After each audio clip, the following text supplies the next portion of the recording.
voltada para a ONU, onde vai organizar, por exemplo, no caso dos satélites, os estados que enviam os satélites, o tempo que esses satélites ficam, como são esses satélites, qual a competência, aí quando eu digo competência, esses satélites vão trabalhar no quê? Enfim, quando a gente fala desses locais, esses locais são exemplos de locais que são considerados patrimônio comum da humanidade. Então, ele não é dos Estados Unidos, ele não é do Japão, ele não é do Brasil, ele é um local de universalidade.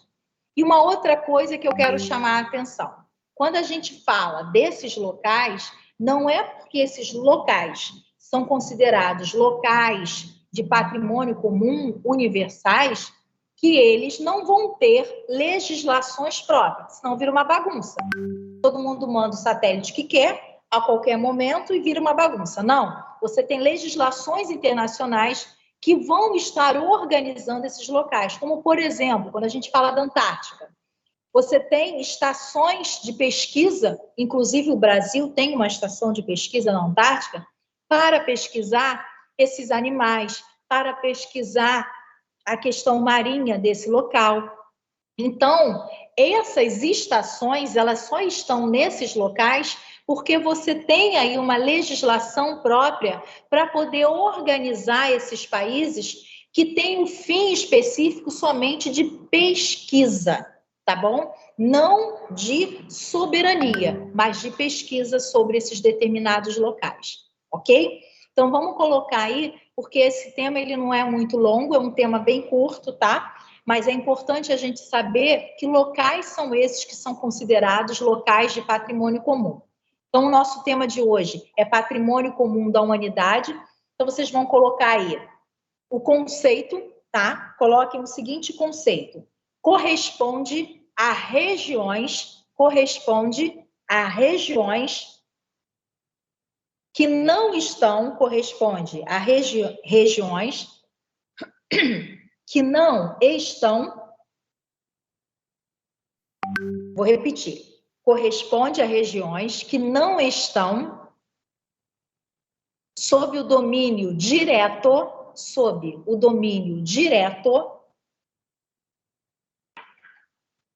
de qualquer estado, sob domínio direto de qualquer estado, e cuja a preservação é de interesse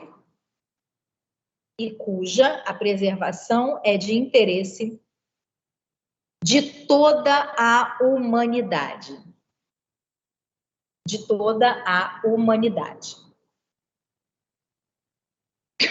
Então, doutores, vou agora identificar esses locais. Vocês coloquem aí da melhor forma que vocês quiserem consignar nas anotações de vocês. Ou pode colocar letra A, número 1, enfim. Vou colocar o primeiro lugar. Vamos lá, letra A. Alto mar. Eu vou falando e vou dando conceito desses locais, tá? Alto mar.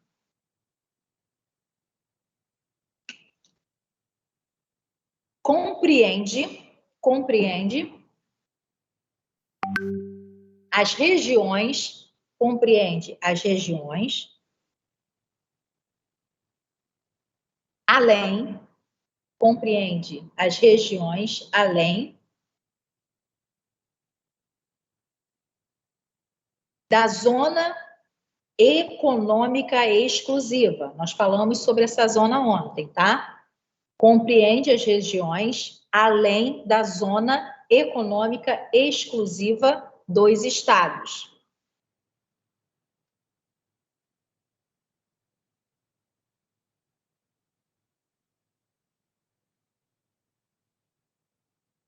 Ponto continuativo.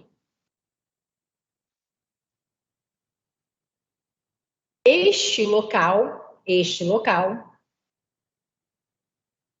possui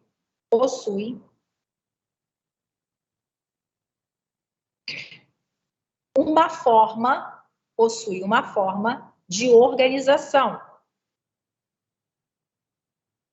por meio das Nações Unidas.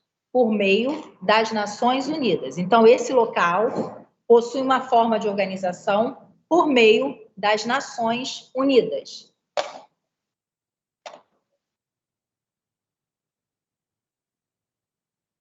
Desta forma, a Convenção de Montego Bay, lembra lá da convenção que nós falamos ontem? Então, é ela que vai estar também formalizando essas questões de limites, até onde tem esse limite da zona econômica exclusiva e você adentra o alto mar, tá? Então, regulamentado pela Convenção de Montego Bay, que é de 1982.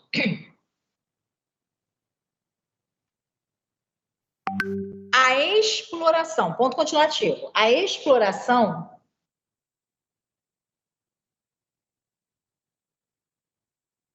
mineral. Professora, Oi. repete, por favor, que tá sem sentido a frase. Eu escrevi assim, desta forma, a Convenção de Montego Bay... Regulamentou, porque eu estou falando aqui, regulamentou em 1982. Ok. Eu estou falando aqui da minha cabeça algumas coisas e, de repente, ficou sem sentido, tá? Me perdoa. Vamos lá. A exploração mineral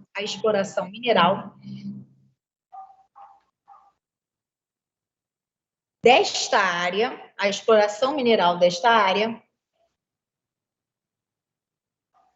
é submetida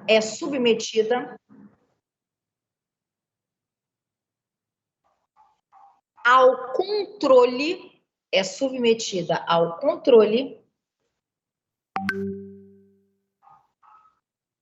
de autoridades internacionais. Ou melhor dizendo, gente, arruma aí porque fica melhor, porque dá a impressão que são várias autoridades.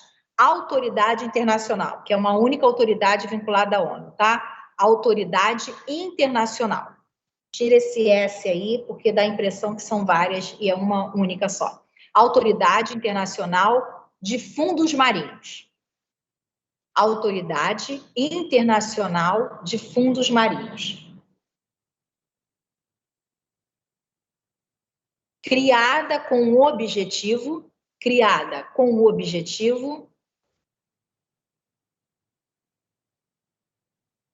de melhor dividir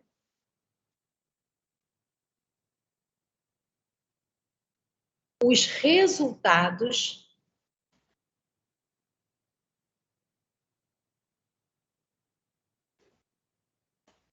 da exploração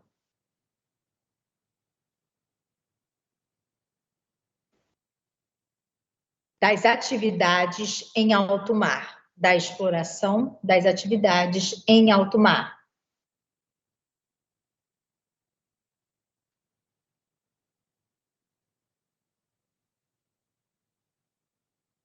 Como é que fica a exploração desses recursos? Quando a gente fala, por exemplo, na pesca, né, desses fundos aí que estão presentes lá no fundo marinho, desses crustáceos, por exemplo, tudo isso ele tem uma fiscalização internacional.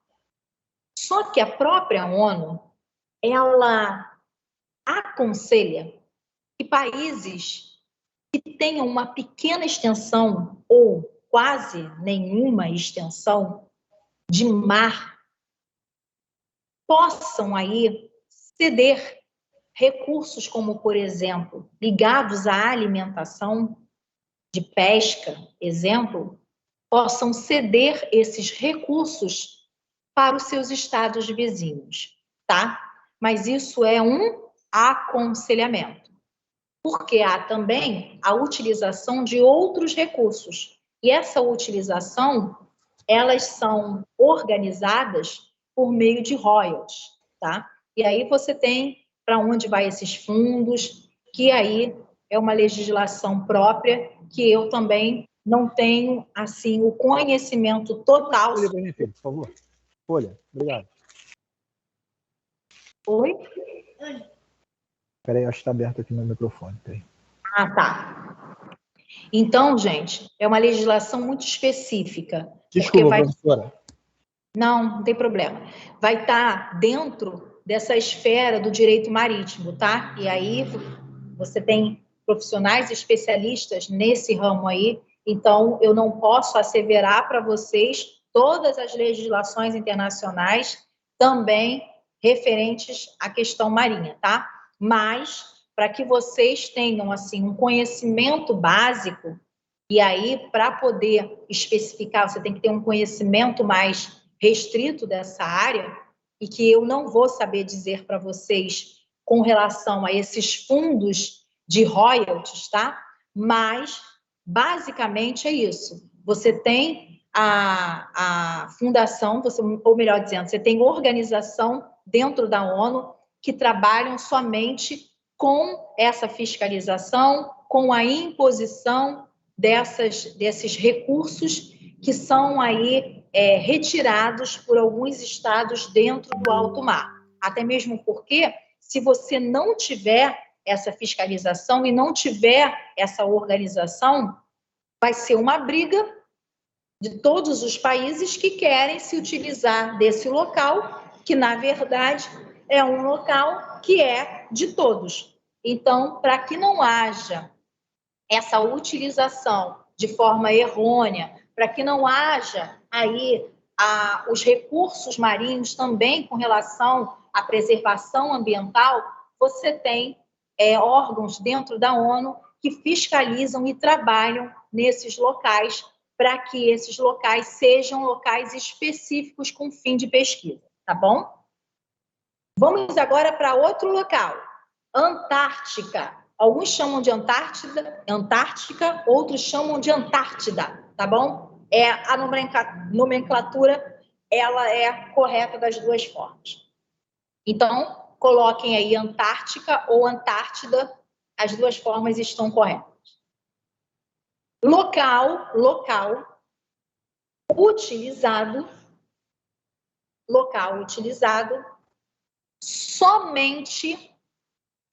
utilizado somente para fins de pesquisa pacífica. Para fins de pesquisa pacífica.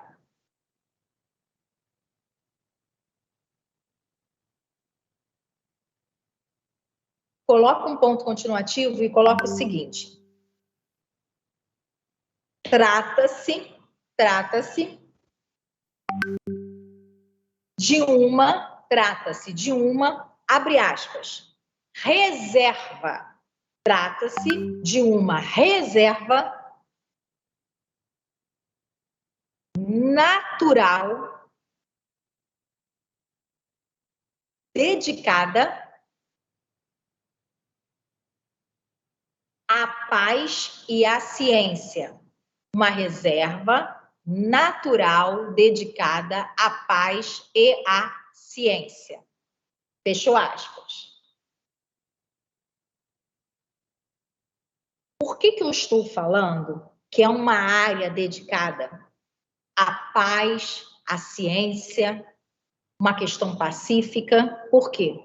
Porque nesta área é totalmente proibido qualquer tipo de manobra militar, tá? Ela só é, ou melhor dizendo, a Antártica só é um local que está dedicado à pesquisa. Você não pode ter manobras militares, você não pode ter exploração econômica desse local. Então, essa área, ela é específica para tipos de pesquisa.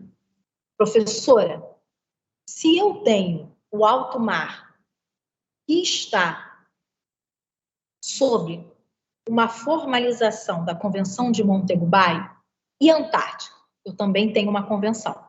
Uma convenção que vai justamente dizer isso, que vai organizar, inclusive, quais são os países, né, ou melhor dizendo, esses países que podem aí fazer esse tipo de pesquisa, pode ter uma base de pesquisa, como é que fica a alocação deles, qual é o país que sai, o país que entra, o país, qual é o fim da pesquisa desse país. Eu vou estar organizando tudo isso por meio de uma convenção. Então, coloquem aí a convenção.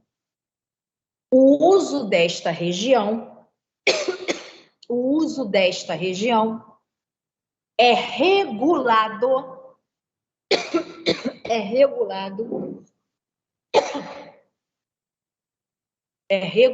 pela Convenção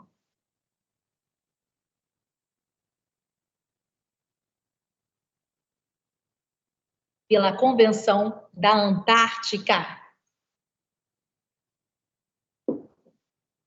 de 1961, 1961,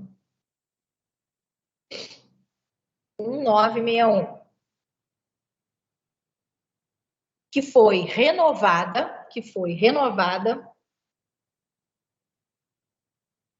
pelo Protocolo de Madrid,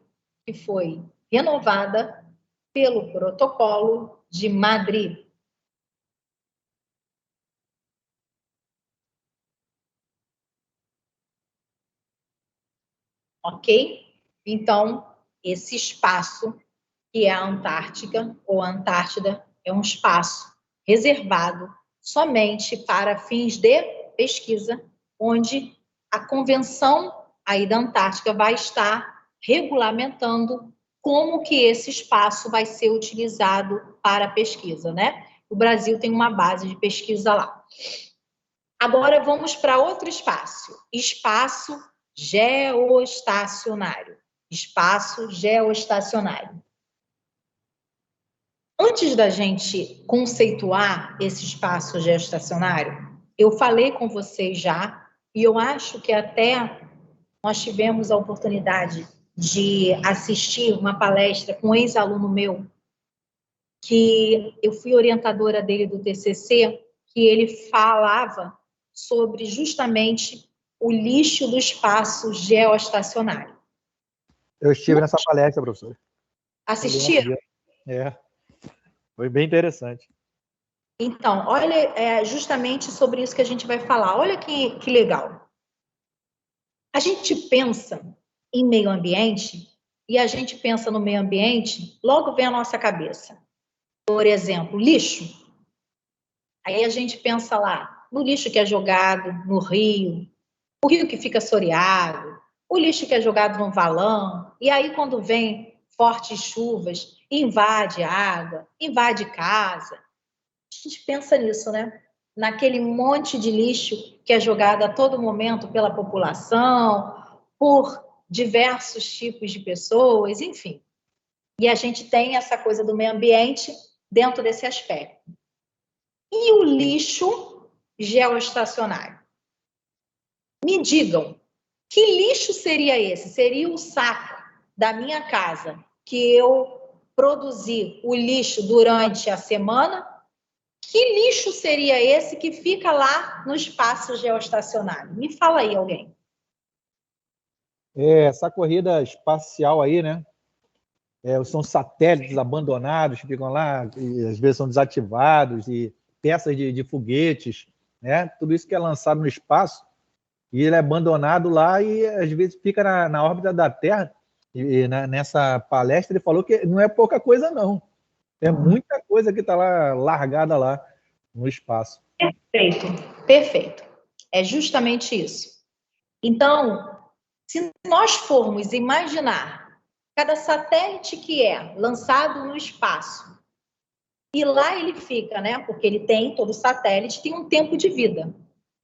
É claro que as peças elas vão se degradando até chegar à nossa órbita. Tá, ok.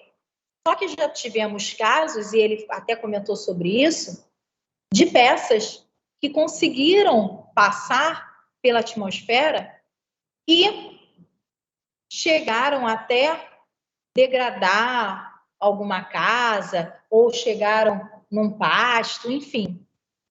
Então, o que a gente precisa entender é que esse espaço onde nós temos os corpos celestes, esse espaço é um espaço comum da humanidade. Então, o Brasil pode enviar satélite, a Rússia, os Estados Unidos, o Japão. Eu tenho, como eu falei, né, como nós acabamos de falar sobre o mar, sobre a Antártica, nós temos convenções que vão estabelecer a organização disso.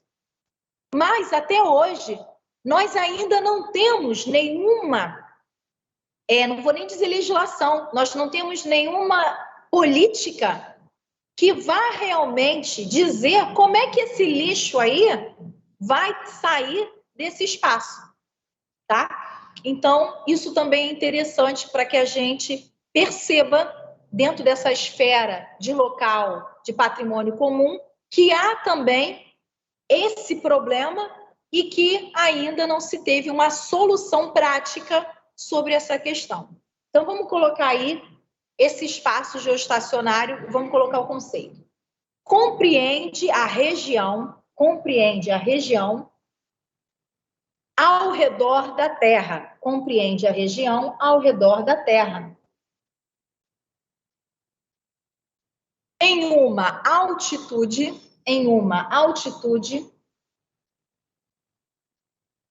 de aproximadamente, em uma altitude de aproximadamente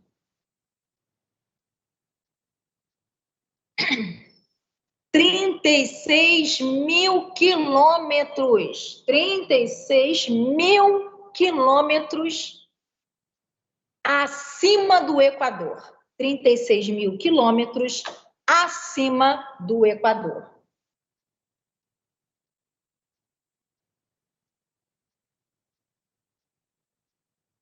Essa distância, doutores, aproximada de 36.000 quilômetros acima do Equador, é justamente a distância boa para se posicionar um satélite. Se quiser colocar aí, coloca, tá? Coloca o seguinte: ideal para o posicionamento de satélites. Ideal para o posicionamento de satélites. Ok?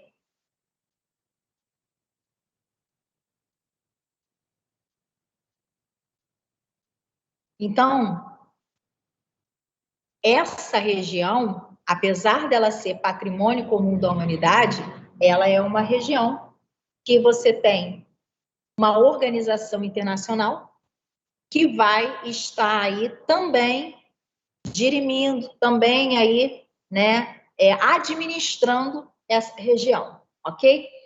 Então, vocês coloquem aí, atualmente, a região geoestacionária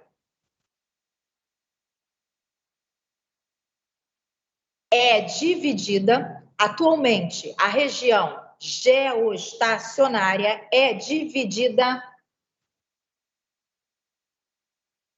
em posições orbitais. Em posições orbitais. Controladas, em posições orbitais controladas,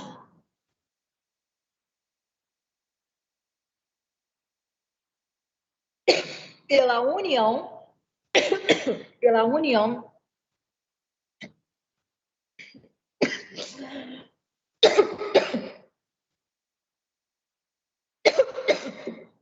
gente, vocês me perdoam.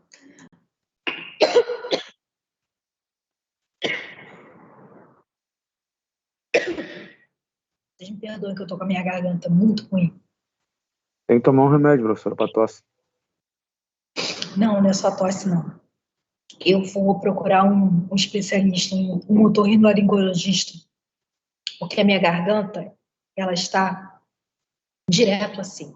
Eu estou perdendo a voz com muita facilidade. Estava dando aula agora no primeiro período, Eu senti essa dificuldade.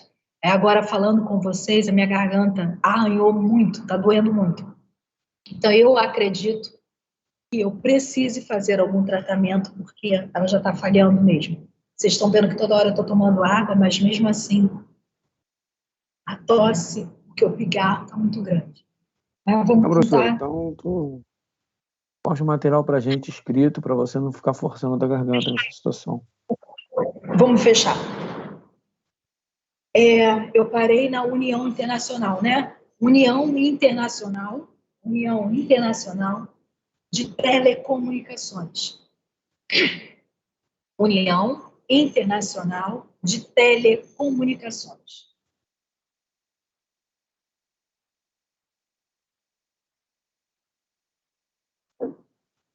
Essa união, doutores, ela é que regulamenta a posição desses satélites, tá? Então, não é qualquer estado que pode, a qualquer momento, enviar os satélites. Você tem que fazer um pedido, esse pedido tem que ser deferido, você tem todo um protocolo para o envio de satélites, tá bom? É claro que vocês já estão para lá de acostumados, já cansam de ver, né? Quais são os estados que possuem mais satélites lá em cima, gente? Me fala aí um estado que é recorrente de enviar satélite. Sergipe, professor. Tô brincando, professor. Falei que era Sergipe. É no sul, estado do sul aí, né? Santa Catarina, se não me engano, não lembro exatamente. Estado que eu digo, estado-país. Estados Unidos. Ah, país dos Estados Unidos. O estado do lançamento aqui no Brasil tem aquele que aconteceu o acidente, né? China também, professor. Aqui só tem lançamento, né? A base de lançamento lá do, acho que é no Maranhão. Os países que mais enviam satélites são Estados Unidos, China, Japão, Rússia, tá? Mas esse envio de satélites não é um envio que você pode fazer de uma hora para outra. Esse envio, ele tem toda uma legislação que vai passar pelo crivo justamente da União Internacional, tá? Vão para outro espaço considerado patrimônio comum da humanidade. É o último. Vamos lá. Espaço sideral e corpos celestes. Espaço sideral e corpos celestes.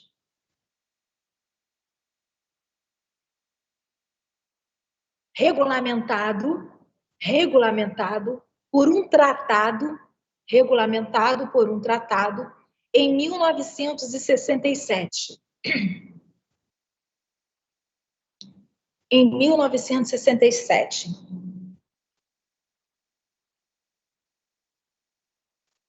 Este tema, ponto continuativo, este tema surgiu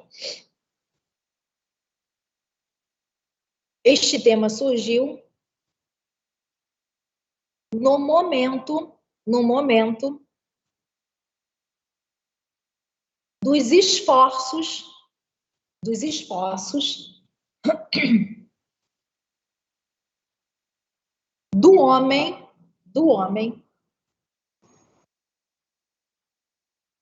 com a chegada à Lua.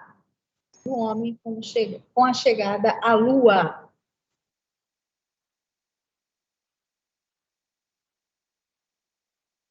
Sabe como é que surgiu? No primeiro momento, é interessante essa questão dos corpos celestes, né?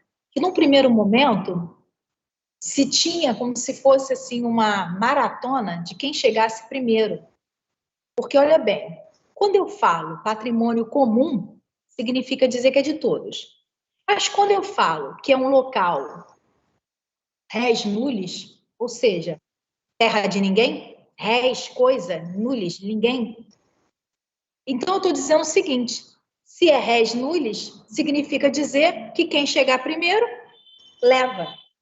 Então, quando começou essa coisa do homem chegar à Lua, se teve, num primeiro momento, a ideia é do seguinte: o Estado que chega lá e, fincar a sua bandeira lá, a Lua vira concessão desse Estado, vira patrimônio desse Estado, vira local desse Estado. E aí que se começou esse movimento. Peraí, a Lua não é res nullius, não é coisa de ninguém. A Lua é coisa de todo mundo, o espaço, né? Então, saiu da posição de res nullius e veio a se tornar patrimônio comum. Então, no primeiro momento, era considerado coisa de ninguém. E se é coisa de ninguém, no momento em que alguém passa a ter posse disso, ela já sai do coisa de ninguém e vira coisa de alguém, tá? Então, começou com essa questão da Lua com essa maratona de se chegar aí, o homem chegar à Lua, e o homem que chegasse, o Estado que chegasse lá e fincasse a bandeira, era dele. E aí essa discussão começou toda, e hoje os corpos celestes, né, o espaço sideral, ele é considerado um patrimônio comum da humanidade, tá? Mas só para a questão histórica mesmo, para a gente entender. Então, vamos colocar o seguinte: a consideração de uma região,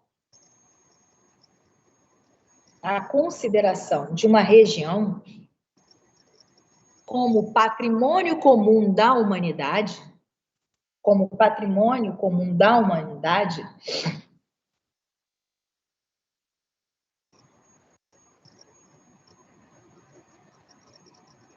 não deriva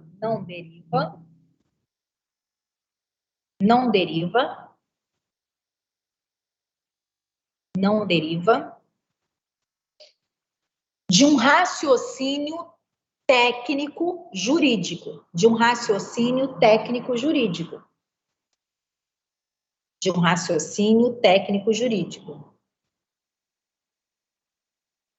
Mas, esse mais aí, né?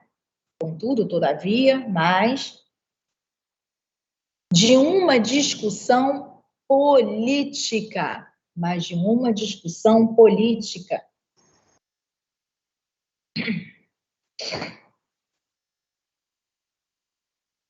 Portanto,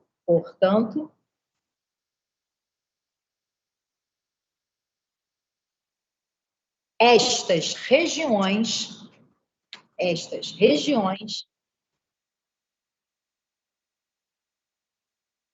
estão estabelecidas em diversos tratados e convenções.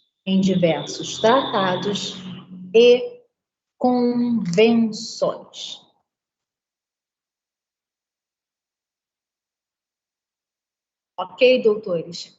Então, com isso, a gente finaliza esse tema. Semana que vem é a nossa semana jurídica, tá bom? Nós não teremos nenhuma aula online e vocês terão aí a possibilidade. Claro que a semana jurídica é presencial, tá, gente? Não esquecem disso, não. Vai ser aqui na instituição, tá? E aí, inclusive, vocês vão ter a possibilidade das horas complementares. Ok? Eu falei ontem que se alguém tivesse alguma dúvida sobre o TCC, podia trazer para a aula de hoje para que a gente pudesse sanar alguma dúvida.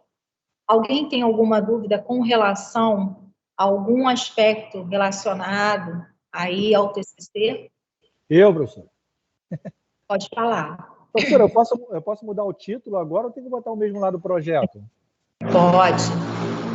Pode-se mudar o título? Pode. O que a gente não pode mudar é a linha de concentração, a área de concentração. O título pode ser mudado sem problema nenhum. Inclusive, hoje, por exemplo, eu falei sobre isso com uma aluna que veio trazer a fotografia aqui para eu ver. título, tá, gente? Porque quanto mais o título for restrito, ou melhor dizendo, vocês restringirem o título, melhor é para vocês com relação à apresentação do trabalho, tá? Não deixem muito o título em aberto, não. Sempre restringam. Então, vamos lá, vou dar um exemplo. O trabalho escravo no Brasil. O trabalho escravo no Brasil, ele é enorme. Você quer falar sobre os campos de sisal e os trabalhadores neste campo? Ou você quer falar sobre condições análogas à escravidão no território do, sei lá, ou no estado do Amapá? Ou seja, restringam sempre o tema, porque fica melhor para a apresentação, tá? Então, não tem problema nenhum você modificar o título. Só não pode modificar o tema. Quando eu falo tema, você está modificando a monografia toda, tá? Outra dúvida? Professora, sou eu. Boa noite, Fabiano. Desculpa perguntar aí a senhora, ainda mais a senhora desse jeito.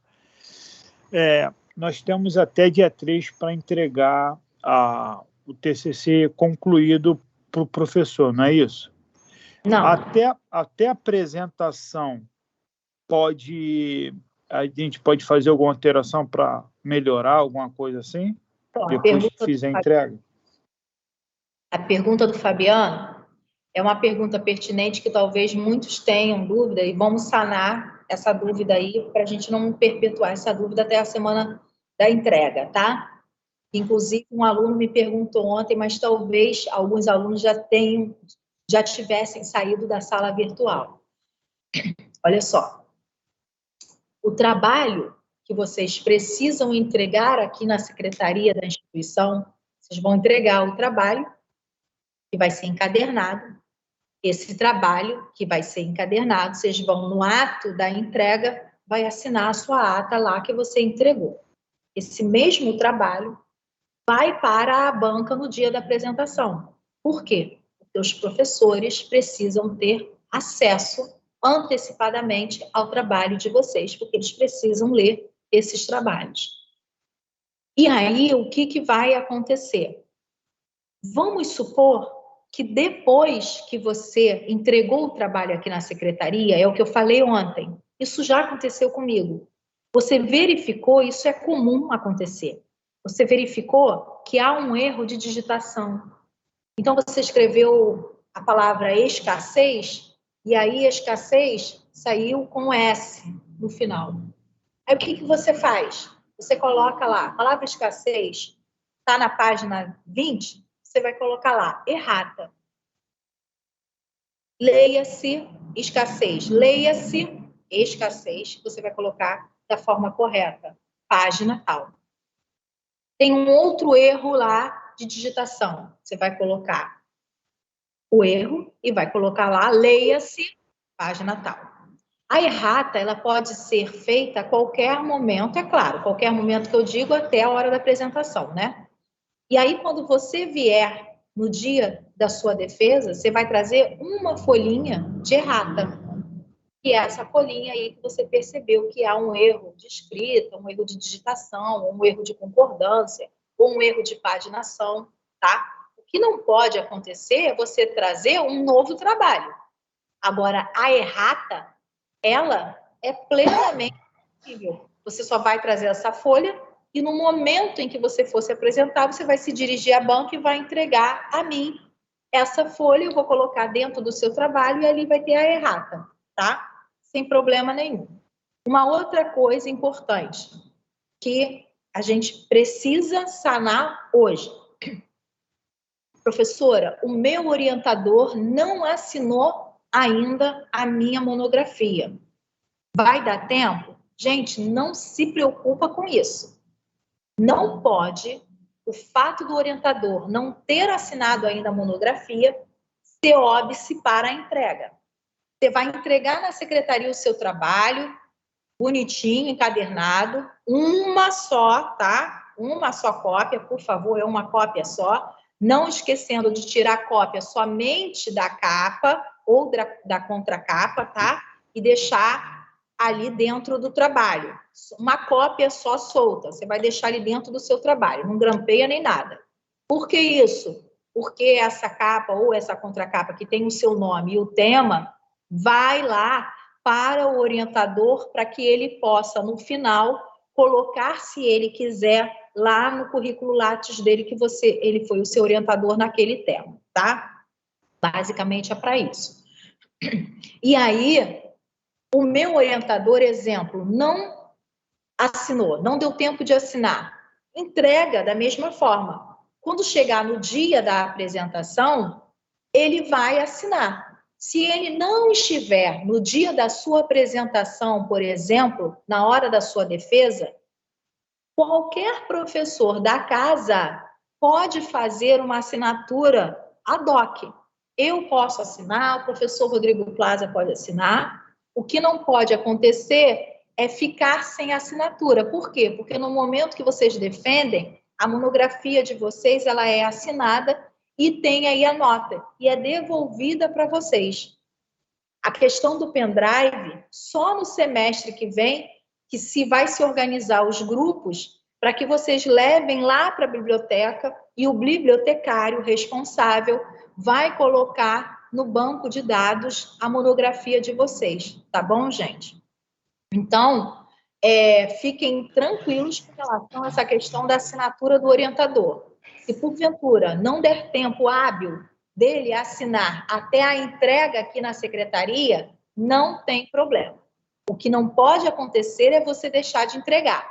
Se você deixar de fazer a entrega do trabalho, consequentemente, isso vai afetar a sua apresentação, tá bom? Professora, boa noite, é a Sara. Oi, Sara, boa noite. A senhora vai dar mais um aulão sobre Cara, o TCC? eu queria até fazer, mas eu dependo muito de uma democracia do Estado de Direito do 9º período. Por quê? Porque, basicamente, a gente só vai ter mais uma aula depois agora da semana jurídica. Se vocês optarem, porque, assim, a nossa matéria de Direito Internacional, ela praticamente já fechou. Se vocês optarem, por que eu estou falando se vocês optarem? Porque eu preciso que tenha um número de alunos, um número expressivo de alunos. Se vocês acharem, professora, dá para fazer um aulão? Dá, sem problema nenhum, tá? Aí, a gente pode marcar para a próxima terça-feira, depois da semana jurídica. Mas eu preciso que a maioria concorde, tá bom? Tá bom, obrigada. Se você quiser organizar isso aí, me fala na semana que vem, lá na semana jurídica, vê aí quem realmente quer, porque aí eu marco também com a turma da manhã e a gente marca na próxima terça-feira aí um aulão aqui na instituição, tá bom? Tá, beleza, porque a última eu não consegui devido ao trabalho e não deu tempo. E eu fiquei com algumas dúvidas em relação a mais a formatação. Aí eu queria ver com a senhora para ver se estava tirar essas dúvidas, porque só vendo mesmo que acho que fica melhor. Mas eu vou ver com o pessoal da turma e qualquer coisa eu faço contato com a senhora.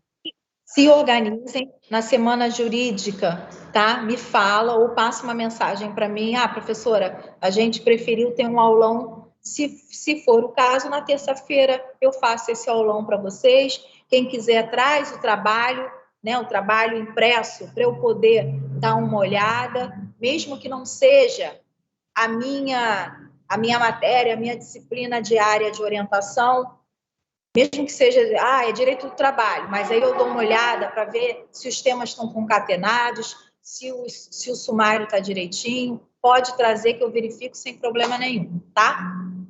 Tá, ok então, professora, obrigada, tá?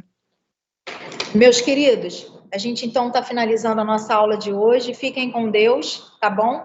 Até a próxima semana, aqui na Semana Jurídica, para nós nos encontrarmos, tá bom? Ok, boa noite a todos. Boa noite a todos, muito obrigada. Boa noite. Aqui, tá? Fiquem com Deus, uma boa noite. Tchau, professora. Melhoras.